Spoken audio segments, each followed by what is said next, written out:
Ya. Kalau memang saya yang salah, kita beri permintaan maaf, kita beri ruang Pak Joko Widodo untuk membuat hak jawab.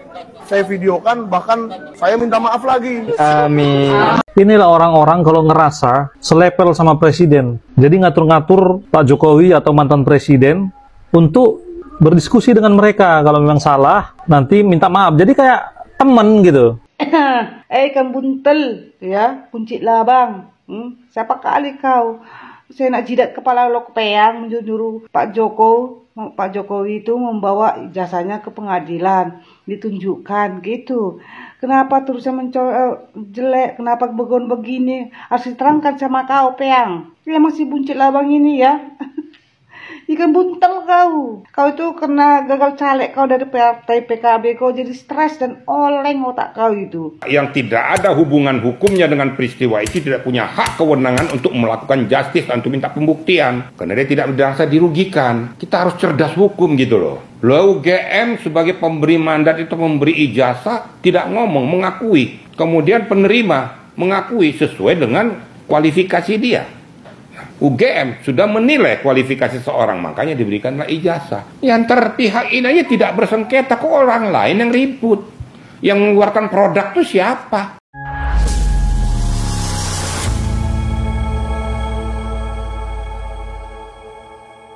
Assalamualaikum warahmatullahi wabarakatuh, saudara-saudaraku sebangsa dan setanah air. Dimanapun kalian berada ya, semoga kalian selalu dalam kondisi sehat walafiat. Berjumpa lagi dengan saya di Gaspol Update. Kami bukanlah buzzer pihak manapun, kami hanya menyajikan keputusan ada di tangan Anda. Teman-teman, ini ada video yang menurut saya cukup menarik ya, yakni tentang kawan-kawan panci CS ya, yang secara bergiliran pasti ya akan berstatus tersangka ya, kemudian terdakwa, lalu terpidana ya, nggak tahu nanti masuk klaster berapa, mungkin klaster 3, klaster 4 atau klaster 5. Dan kali ini ada si host Setannya TV ya, yang mungkin karena ketakutan dirinya akan segera menjadi tersangka dan dipenjara ya. Akhirnya dia hendak meminta maaf kepada Jokowi. Giliran sudah dibawa ke ranah hukum dan sudah banyak yang jadi tersangka teman-temannya ya kan. Banyak kali ya kan berbondong-bondong meminta maaf kepada Jokowi dan mengakui ijazah Jokowi asli. Kata netizen, nggak ada maaf bagimu ya, sudah telat. Iyalah, kok baru sekarang mau meminta maaf, enak aja.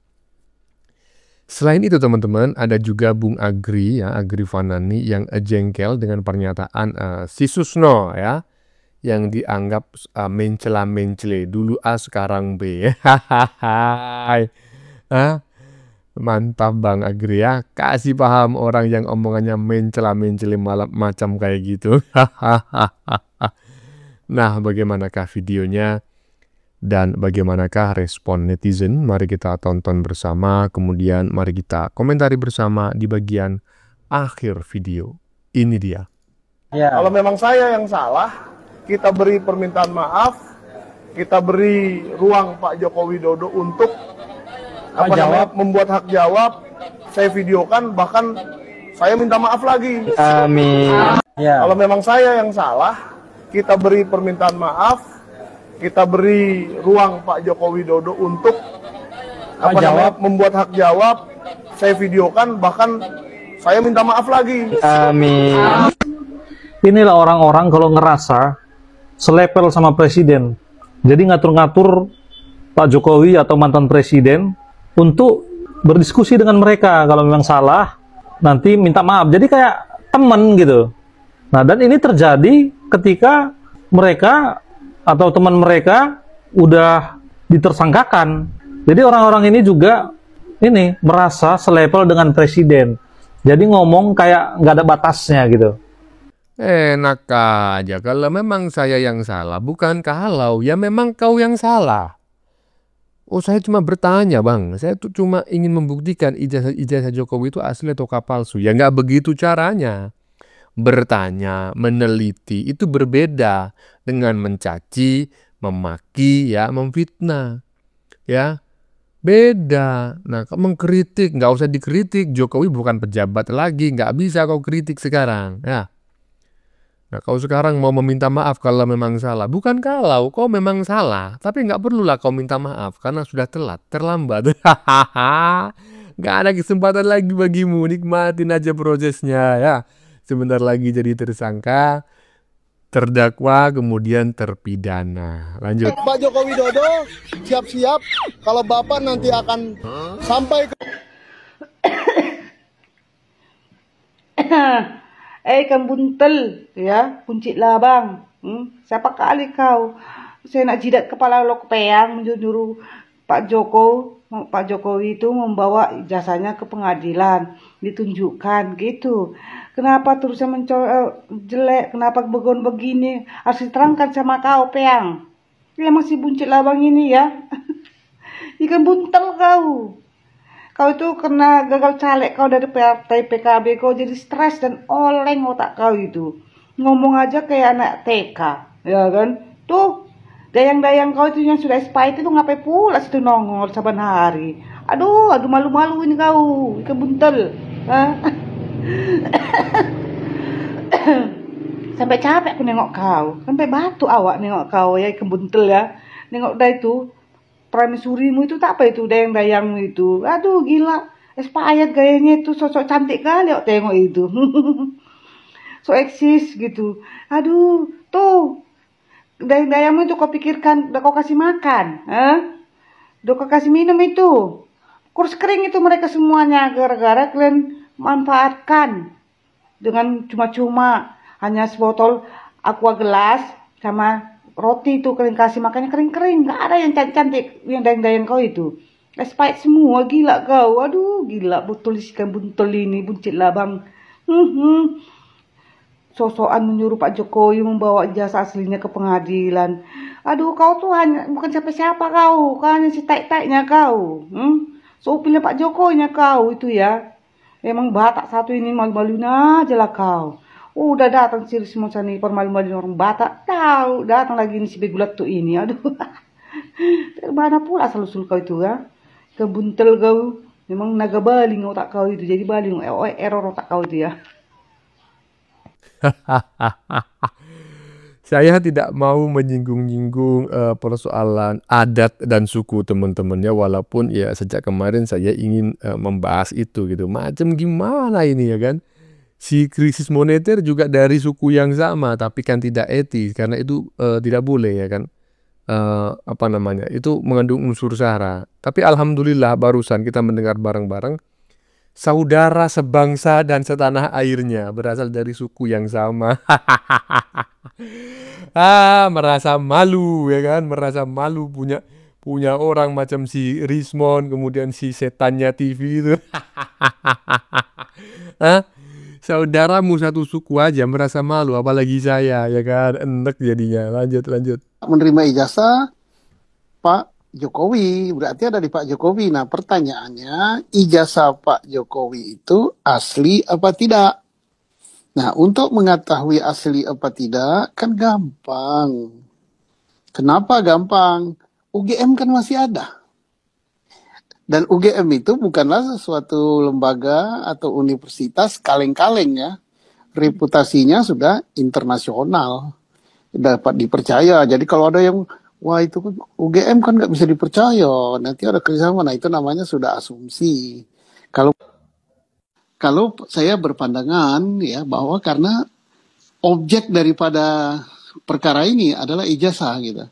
Untuk dapat menentukan apakah mereka yang tergolong dalam sekian klaster menjadi tersangka itu terbukti melakukan pelanggaran Undang-Undang ITE atau terbukti mencemarkan nama baik seseorang, itu harus dibuktikan dulu objek yang dipersoalkan.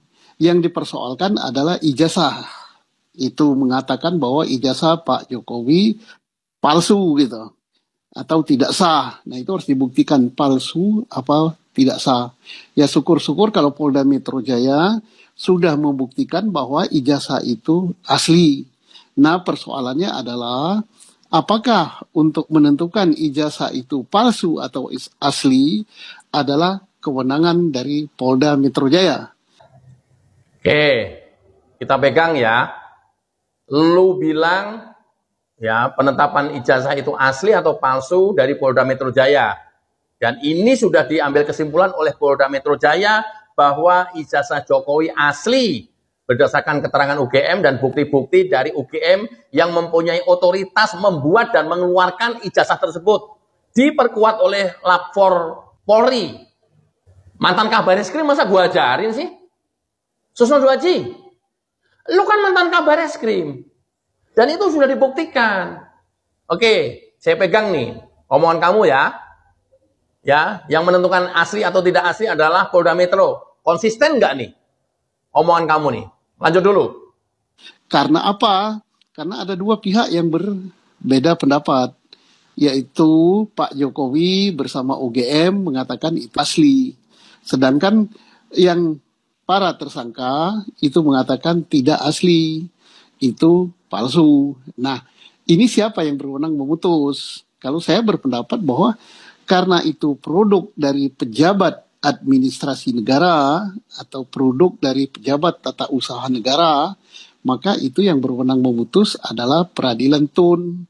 Jadi bawa ke Mahkamah Peradilan Tun yang akan menentukan apakah produk dari pejabat Tun berupa ijazah yang dipegang Pak Jokowi itu asli atau tidak. Mau biar kalau bekas pejabat kita seperti Susno Duaji kayak begini semuanya. Mati kita udah. Mau percaya sama siapa lagi kalau mantan Kabar Eskrim saja seperti ini. Mau biar udah kita semuanya. Tadi nggak konsisten banget ini manusia. Tadi dia bilang, ya asli atau tidak asli, itu adalah kewenangan Polda Metro. Sudah diputuskan oleh Polda Metro bahwa asli, maka ditetapkan tersangka. Kemudian berbalik lagi, yang menentukan asli apa tidak asli, itu adalah PT Tun atau PT UN. Mana omongan Kabar Eskrim, mantan Kabar Eskrim Susno Duaji, mana yang kita harus pegang? Oke, satu saya udah. Iya. Gimana menurut teman-teman? Bung Agri merasa tidak terima dengan pernyataan mantan Kabar Eskrim barusan yang dianggap mencela-mencele. Dulu A, sekarang B. Malah sekarang meminta agar persoalan ini dibawa ke TUN ya. TUN itu tata usaha negara. Jadi PETUN itu Pengadilan Tinggi Tata Usaha Negara ya. Adanya itu di tingkat provinsi ya. Di tiap provinsi itu ada PT UN ya. Pengadilan Tinggi Tata Usaha Negara begitu. Dan tadi dijelaskan oleh Bung Agri, PT UN itu ya kan ya menyidangkan perkara administrasi ya, administratif. Dalam hal ini berarti ya Jokowi dan UGM. Ya, kalau Jokowi dan UGM ini bermasalah, misalnya UGM tidak mengakui ijazah Jokowi, nah ini diselesaikan di PT UN. Nah ini Jokowi sama UGM gak ada masalah gitu loh. Coba kita dengar pernyataan ahlinya ya, ini dia. Saya tanya sekarang media, pertanyaan saya tadi. Media sekarang nikah, ada surat nikah kan? Dari KUH dari catatan sipil. Saya tanya, kamu punya surat nikah nggak? Menurut saya palsu. Marah nggak? Marah nggak kira-kira?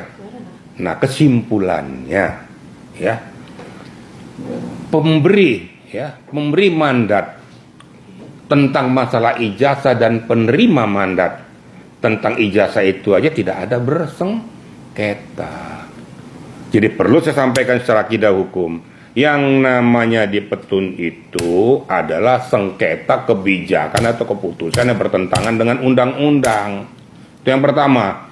Yang kedua, yang tidak ada hubungan hukumnya dengan peristiwa itu tidak punya hak kewenangan untuk melakukan justice untuk minta pembuktian.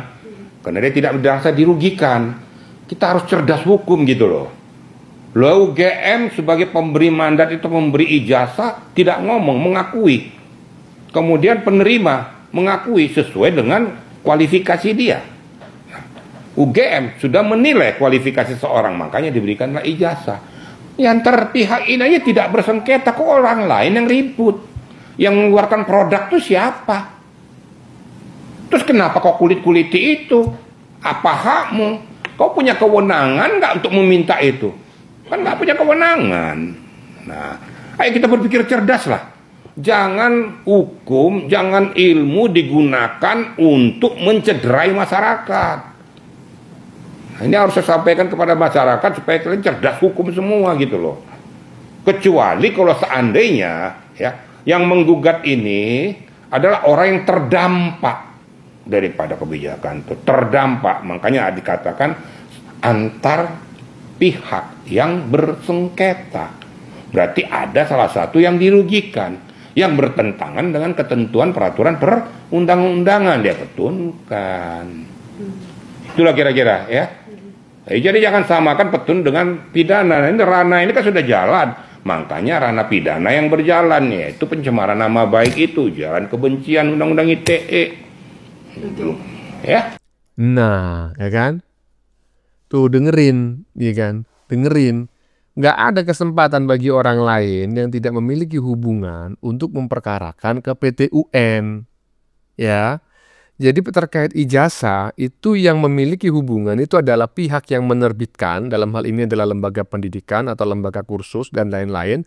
Kemudian adalah penerima, ya, orang yang menerima ijazah yang diterbitkan oleh lembaga tersebut. Nah, kalau ada perbedaan persepsi, perbedaan pendapat dan lain sebagainya, itu bisa diselesaikan melalui PT UN. Nah, tapi kalau ada pihak lain yang tidak terlibat, nggak ada hubungannya, kemudian memperkarakan itu, ya nggak bisa toh. Enak aja, lanjut. Keaslian ijazah saja belum pernah dibuktikan oleh pengadilan.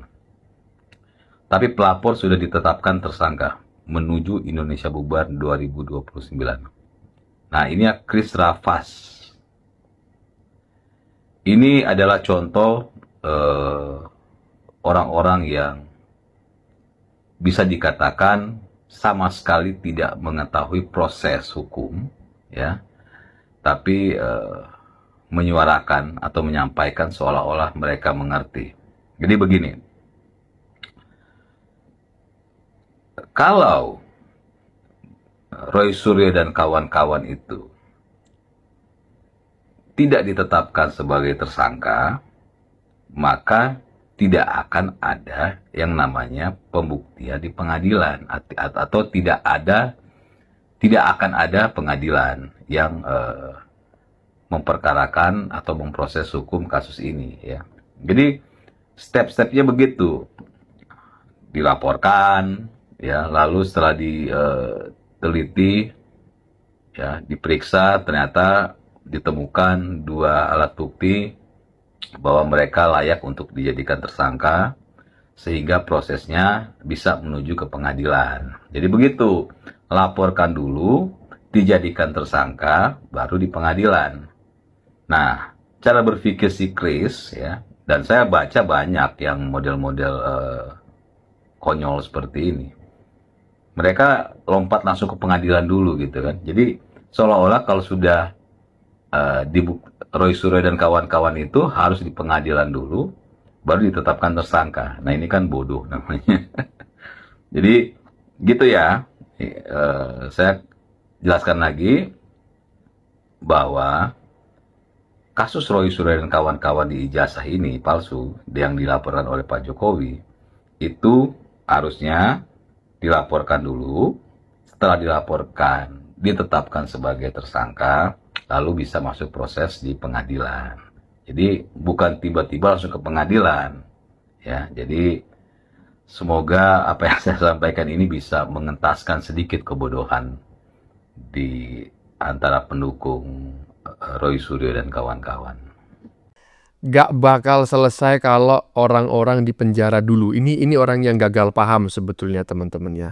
Dan sebetulnya orang-orang seperti ini ya korban dari cuci otak yang dilakukan oleh kelompok-kelompok mereka, karena kesalahan-kesalahan seperti ini ya gagal logika ya, gagal logika seperti ini juga disampaikan dalam forum-forum yang menurut saya itu mentereng lah gitu. Misalnya di podcast yang disiarkan di salah satu televisi swasta nasional gitu. Disebutkan juga gitu kan.